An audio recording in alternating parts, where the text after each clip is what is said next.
Hi, my name's Phil. I like talking about politics, and in this video, I'd like to discuss what I think of Labour coming out with their statement of full trans denial yesterday, why it is bad politics as well as bad policy, and why I'm now wondering, when Rishi Sunak left Downing Street, did his idiot advisors somehow get left behind and now Starmer's using them? But first, for daily news and commentary, please hit the subscribe button to stay notified. So, sorry, this is quite a long one. But Starmer's now made it clear that the Labour government doesn't recognise trans people at all. They're like fairies or Santa Claus now, apparently. It is the clearest, unequivocal breach of the manifesto, meaning the rest of it must now be taken on faith. This is an incredibly stupid position to be in. It's a terrible policy which will cause harm to trans and cis men and women alike, and above all, is strategically inept. Now, just to be clear, let me explain why I think they've taken this position before I explain how it's an obvious elephant trap, the likes of which no head of government should ever walk into. So a couple of years ago, everything was fine and dandy. Labour were championing stronger trans rights. Then client journalists kept asking Starmer and other ministers what a woman was. Well, what's a woman? But what does that mean then?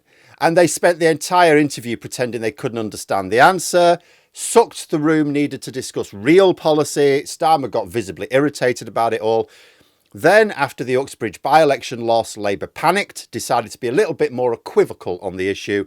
I suspected at the time purely to stop the tiresome questions, as they felt they were not getting their main messages through strongly enough. Again, another reason to get your messages directly to the public through, social media. But anyway, never mind. But anyway, the manifesto still contained promises to strengthen rights for trans people, so it was just a campaign position. However, I suspect winning the election arguably made things worse. Not winning, obviously, but winning in the way they did. The fragmentation of the vote, which has been increasing for decades, was absolutely spectacular last year. Labour now had a very fragile coalition of voters, with a huge pool of them being left-wing supporters of strong public services and workers' rights, but also monocultural, right? Not interested in more rights for people that don't fit into their Little England dream world. And I discussed this in a little more detail last week. So from their behaviour on this and other issues, I think the Labour strategy, where social policy is concerned, is centred around two foundations. First, that the pool of left-wing but socially conservative voters is fairly huge, and they can wrestle them off Reform UK by delivering on better working conditions and public investment. Second, that they're going to keep the Conservatives in their box by giving them no room to distinguish themselves on social policies, forcing them to fight on the economy or remain irrelevant. Now, this is speculation on my part. I'm not invited to their strategy meetings, but this seems to be what fits the behaviour. Now, the general strategy, I've said before, is sound. However, you have to be able to tell the difference between a policy area which informs of the voting decisions of key voters, such as immigration, and those which do not, such as trans rights. It is true, people have become more transphobic over the past couple of years. But there are hundreds of things the government is responsible for and could do in different ways. You could ask a voter what their opinion is on all of these policy areas, and a lot of them will tell you. But they're not thinking about hundreds of policies when they decide their vote. And people are not basing it when they're thinking about the 2 or 3 policy areas that do determine their vote. It's not trans issues, unless, of course, they are trans themselves or very close to someone who is. And you know what? They're not going to enjoy Labour's current position. So Labour could safely have tidied up the legislation before the summer, had the meltdown in the media, that was going to happen anyway, all blown over by the election. But no, they thought they could take the sting out of this culture war by just siding with the dickheads. But it was never going to work. The people behind this transphobia, the same people who've behind anti-immigration sentiment for much longer, they don't have it in for immigrants. They don't have it in for trans people. They don't care about them one way or the other. What they want to do is to persuade ordinary people that those people over there, they've got too many rights. That is somehow impinging on your rights, right? So vote to take their rights away. Then people do that, not realising what they're actually doing is voting to take their own rights away as well. The billionaires behind these campaigns don't care about minorities. Taking their rights away doesn't help them. No, they want to take away the rights from all 68 million of us. That's how they get richer, just like they're attempting to do in America right now. And if Labour just recognised that, they would realise that there is no taking the sting out of this argument. They need the argument no matter what Labour do. And the thing is, the Tories and Tory media are now accusing Labour of being two-faced because they were happy to defend trans rights just 2 years ago, and they can produce the videos to prove it. So if Labour thought this was dodging a culture war, they've actually just walked right into it, and on the Tories' terms. And at the same time, one of their other manifesto promises was restoring trust to politics. Well, this now makes it worse because the Tories can really now, without even lying, say, oh, they say this now, but 2 years ago they were saying this. Here's the video. The Daily Mail are actually praising Badenoch's performance in a debate on the front page today. What the hell? How do you mess up so badly that that happens? And Badenoch's not going to let this go now. I mean, she's finally got a culture war that doesn't involve ridiculing what people have for dinner. This will carry on for years. We know it'll carry on for years because the emergency Jeremy Corbyn box was brought out by 3 Tory prime ministers in a row. They had nothing else to use, so they kept bringing it out. So we know Badenoch's going to keep bringing this one out. It's going to go all the way, or whoever replaces it, it'll go all the way to the election. Unless, of course, Starmer fancies giving the Tories an even easier culture war to push, that is. What a ridiculous mess, which is only possible due to the insufficient rigour in their political advice team.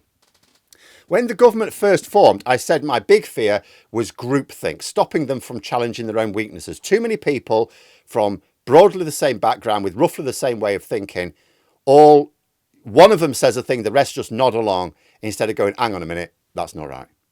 It's like Sunak left Downing Street, left his idiot advisors behind, and Starmer just thinks he has to keep them like Larry the Cat. This smells of groupthink writ large.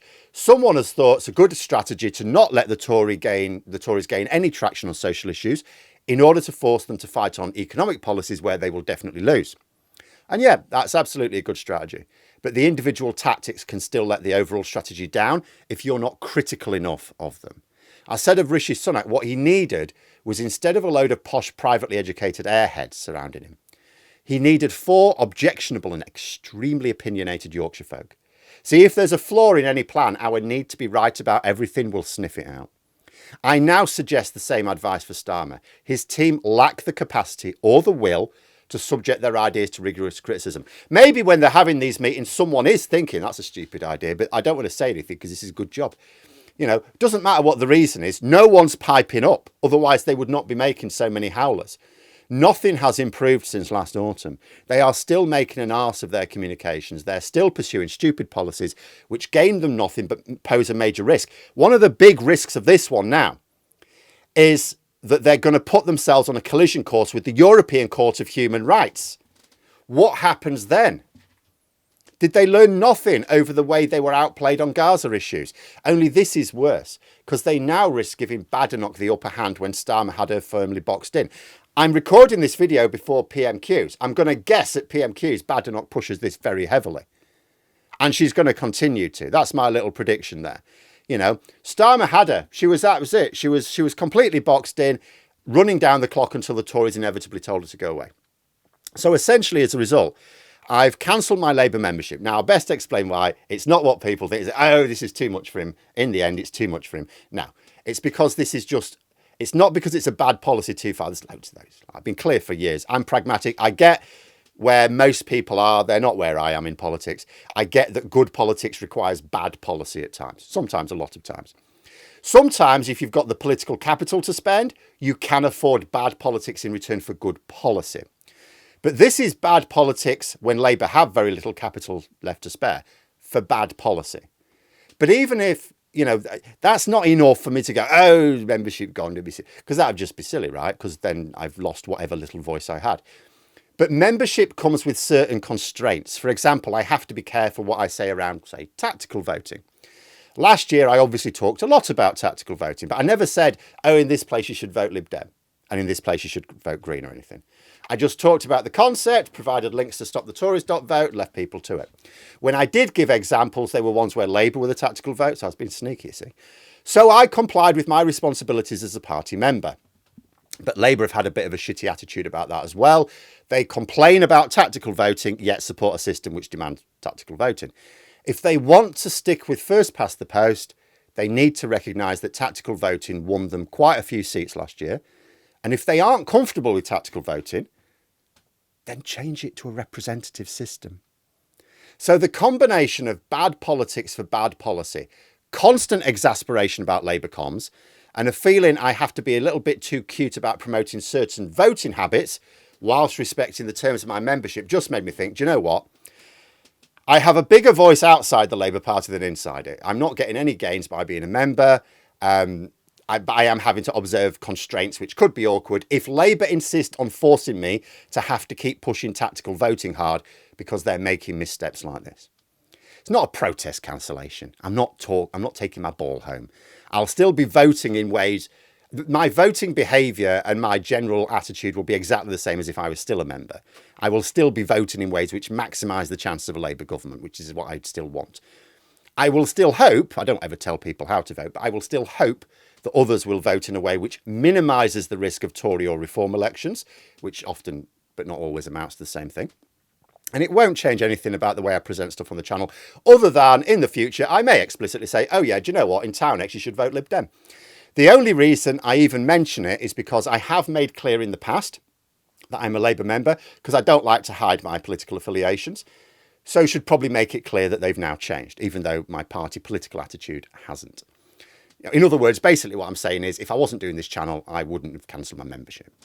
Although I have to say, I have found this last week to be one of those times where I just wonder what the hell Labour are playing at. I think this is the 4th time this has happened. The first was the Second Gulf War. That does nothing, caused a lot of damage. The second was excusing austerity. Again, does nothing, caused a lot of damage. The third was acting as handmaiden to Brexit. Bloody hell, that caused damage. And now the 4th, abandoning the field on social issues in the belief it's somehow boxing the Tories in, when in actual fact, Kemi Badenoch's having a great old time now. Because sometimes it is. Sometimes that general strategy, like I say, is sound, but you've got to be selective. It's had me quite stressed, actually. My wife often talks about some latest dreams she's had. I almost never remember mine. Vanishingly rare. I only remember dreams seemingly when I'm stressed. So it happens a couple of times a year. Last week, I remembered 2 of them. In one of them, I was carrying some boxes of eggs that were going to hatch into dogs. My dreams are weird. It's probably best I don't really remember them very often. I didn't expect politics to stop being stupid altogether. I'm going to say that. But I have to confess to having hoped it might smarten itself up a lot better than it has. Now, most of what they're doing is still very good policy. It's definitely good politics. This isn't a risk to the next election or anything. That will be fought, as always, on the big issues. And I think on the big issues, they're getting it right. But this is an unnecessary misstep which exposes a weakness. It lets the Tories and Reform UK know that if they push hard enough, Labour will yield. And it's also going to put them on a collision course with the European Court of Human Rights. Absolute madness. So stupid. But there we are. Those are my thoughts. Let me know yours in the comments below. If you've enjoyed the video, please click the like button and subscribe for further content. If you'd like to support the channel further, you can click the join button for memberships. Thanks for watching, and until next time, I'll see you later.